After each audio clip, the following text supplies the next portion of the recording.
انگیز چیز ہے کہ دنیا کے کئی مذاہب تو اس کو خدا سمجھ کر بیٹھ گئے, اس کی پوجا کرنا شروع ہو گئے, آج بھی کرتے ہیں. آپ کو ابراہیم علیہ السلام کا واقعہ یاد ہے نا, جس میں کہا گیا تھا کہ ہاں سورج خدا ہو سکتا ہے, سب سے بڑا ہے. پھر انہیں سمجھانے کی غرض سے ابراہیم علیہ السلام نے بھی کہا, پھر کہا کہ نہیں لیکن یہ تو ڈوب جاتا ہے, تو انہوں نے آرگومنٹ دیا کہ پھر ڈوبنے والا خدا کیسے ہو سکتا ہے. آپ کو یاد ہے سلیمان علیہ السلام کا قصہ, آپ کو یاد ہے, جس میں ہدہد نامی پرندہ ایک قوم کی خبر لے کر آتا ہے دربار سلیمان ہے, اور تفصیلات بتاتے ہوئے کہتا ہے کہ وہ قوم خدا کو چھوڑ کر سورج کیوں سجدہ کرتی ہے. یہ تو اتنی عجیب و غریب شے ہے. یہ کائنات کا جو ایک چھوٹا سا ایک سسٹم ہے جسے ہم سولر سسٹم کہتے ہیں, وہ کتنا بڑا ہے آپ اس کا اندازہ اس سے لگائیے گا. Imagine we are travelling at speed of light, جو کہ پاسبل ہی نہیں ہے, لیکن فرض کر لیں کہ ہم روشنی کی رفتار سے سفر کر رہے ہیں.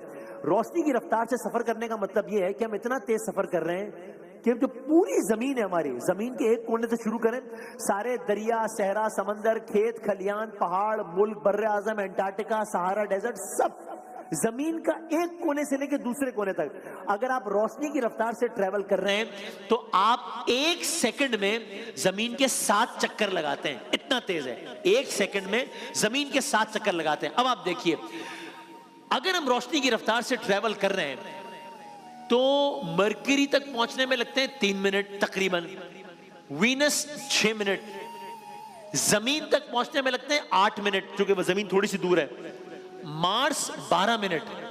لیکن آج جو ہم سیارہ ڈسکس کر رہے ہیں نیپچون, یہ سورج سے کتنا دور ہے, کتنا دور ہے. اب اس کا اندازہ اس بات سے لگائیں کہ اگر ہم روشنی کی رفتار سے بھی ٹریول کر رہے ہیں تو یہاں تک پہنچنے میں, سورج کی روشنی زمین تک پہنچنے میں 8 منٹ لگتے ہیں, یہاں تک پہنچنے میں کتنا ٹائم لگے گا؟ 4 گھنٹے. 4 گھنٹے, اتنا دور ہے یہ, بہت دور ہے یہ, اتنا بڑا ہے ہمارا سولر سسٹم. ہماری زمین کو سورج کا ایک چکر لگانے میں کتنا وقت لگتا ہے؟ 365 دن لگتے ہیں, ہمارا 1 سال ہو جاتا ہے. اور اسے 165 سال لگتے ہیں ایک چکر لگانے میں. یعنی ہماری آپ کی زندگیاں گزر جائیں گی, اس کا ایک چکر مکمل نہیں ہوگا, اس سیارے کا, سورج کا ایک چکر مکمل نہیں ہوگا. یہاں کا 1 سال ہمارے 165 سالوں کے برابر ہے. یہاں الگ ہی ایک معاملہ ہے. یعنی فرض کیجئے اگر انسان یہاں رہتے ہوتے تو زمینی اعتبار سے ہر انسان کی عمر 1 سال ہوتی. ایک سال سے زیادہ تو کوئی آدمی نہیں جیتا. کچھ لوگ آدھے سال زندہ رہتے ہیں, کچھ لوگ 25% سال. 1 سال سے کم عمر ہوتی سب کی اگر یہاں پہ لوگ رہتے ہوتے. سال اتنا بڑا ہے, دن 16 گھنٹوں کا ہے. ایک موسم یہاں پر 40 سال رہتا ہے, اور چونکہ سورج سے بہت دور ہے اس لیے یہاں اندھیرا ہے. چونکہ سورج سے بہت دور ہے اس لیے یہاں ٹھنڈ ہے. چونکہ سورج سے بہت دور ہے اس لیے یہاں برف ہے. اور صرف برف نہیں ہے, یہاں پر ہوائیں چل رہی ہیں. ہوائیں تو پچھلے سیارے پر بھی چل رہی تھی, لیکن یہاں جس طرح کی ہوائیں چل رہی ہیں, it's the windiest planet, fastest winds in solar system, faster than speed of sound on earth. 2100 kilometre کی ہوائیں چل رہی ہیں یہاں پر اس سیارے میں, جو کہ سورج سے بہت دور ہے. 2100 کلومیٹر. یعنی زمین پر جو آواز کی رفتار ہوتی ہے اس سے زیادہ تیز رفتار ہوائیں یہاں چل رہی ہیں. یہاں بھی طوفان ہے, یہاں بھی ہیرو کی بارش ہے, یہاں بھی ہیرو کی بارش ہے, لیکن وہ ہم پہلے ڈسکس کر چکے ہیں تو اب دہراتے نہیں ہیں, آگے بڑھتے ہیں. لیکن بس اس سیارے کے بارے میں ابھی مزید کھوج لگائی جا رہی ہے. زیادہ معلوم ہی نہیں ہے کہ اس سیارے میں اور کیا کیا ہے, کیونکہ دور اتنا ہے کہ معلوم ہی نہیں پڑ رہا کہ اس میں کیا کیا ہے. تو آپ اندازہ لگا رہے ہیں اللہ تعالیٰ کی اتنی بڑی کائنات, زمین کی تو بات ہی نہیں کر, اتنی بڑی کائنات کا ایک سسٹم ہے سولر سسٹم, اس کے اتنے سارے سیاروں میں سے ایک سیارے میں ہے کیا کیا, پہنچنا دور کی بات ہے کیا کیا, یہ معلوم آج کل کے تمام تر جدید ترین آلات اور سہولیات کے باوجود ابھی انسان کے بس میں یہ بھی نہیں ہوا کہ ایک سولر سسٹم کے ایک سیارے میں ہے کیا کیا یہ معلوم کر لے. حیثیت کیا ہے انسان کی, اس کی کائنات کے آگے حیثیت کیا ہے انسان کی, ابھی تو یہ بھی معلوم نہیں ہوا. لیکن بس سیاروں کا سفر ہمارا ختم ہو گیا. یہاں پر چاند پر بات ہو گئی ہے, دیگر سیاروں پر بات ہو گئی ہے. لیکن اگر میں آپ کی خدمت میں عرض کروں کہ یہ سب کچھ جو اتنے بڑے بڑے سیارے ہیں، یہ سب تو خود اتنے بڑے ہونے کے باوجود یہ تو ایک ان کا تو کردار ثانوی ہے، جیسے وہ ایک ایکسٹرا ہیں، ایکسٹراز ہیں، تو ثانوی کردار ہیں، مرکزی کردار تو کوئی اور ہے ان کے مقابلے میں، یہ تو اس کے گرد گھوم رہے ہیں، مرکزی کردار تو کوئی اور ہے، ہیرو تو کوئی اور ہے۔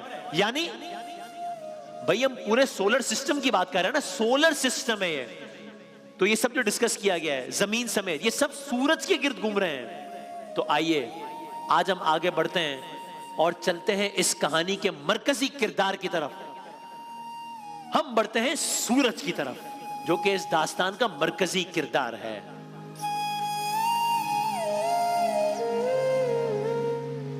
اور ہم سب کو حیران کر دینے کے لیے، ہم سب کو پریشان کر دینے کے لیے، انگشت بدندہ کر دینے کے لیے کافی ہے۔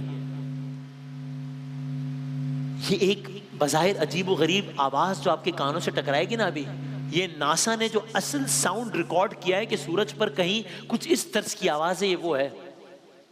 اور اس سورج کے اندر کیا کیا ہے، یہ سورج کتنا بڑا ہے، کتنا عظیم ہے، یہ سنیے اور پھر سوچئے کہ سورج کا خالق کتنا بڑا ہوگا، کتنا عظیم ہوگا۔ اب ہم سورج پر آ گئے ہیں، اب جب ہم سورج پر آ گئے تو اب اندھیروں کو خدا حافظ، اب تو روشنی ہی روشنی ہے، کیونکہ اب تو ہم سورج پر آ گئے، سو اب اندھیرے کی دنیا ختم ہو گئی ہے اور اب روشنی بڑھتی جا رہی ہے، کیونکہ اب ہم روشنی کے منبع پر آ گئے ہیں، سو اب ہر جگہ روشنی میں اضافہ ہو گیا ہے۔ یہ اتنی حیرت انگیز چیز ہے کہ دنیا کے کئی مذاہب تو اس کو خدا سمجھ کر بیٹھ گئے، اس کی پوجا کرنا شروع ہو گئے، آج بھی کرتے ہیں۔ آپ کو ابراہیم علیہ السلام کا واقعہ یاد ہے نا، جس میں کہا گیا تھا کہ ہاں سورج خدا ہو سکتا ہے، سب سے بڑا ہے، پھر انہیں سمجھانے کی غرض سے ابراہیم علیہ السلام نے بھی کہا، پھر کہا کہ نہیں لیکن یہ تو ڈوب جاتا ہے، تو انہوں نے آرگومنٹ دیا کہ پھر ڈوبنے والا خدا کیسے ہو سکتا ہے، آپ کو یاد ہے۔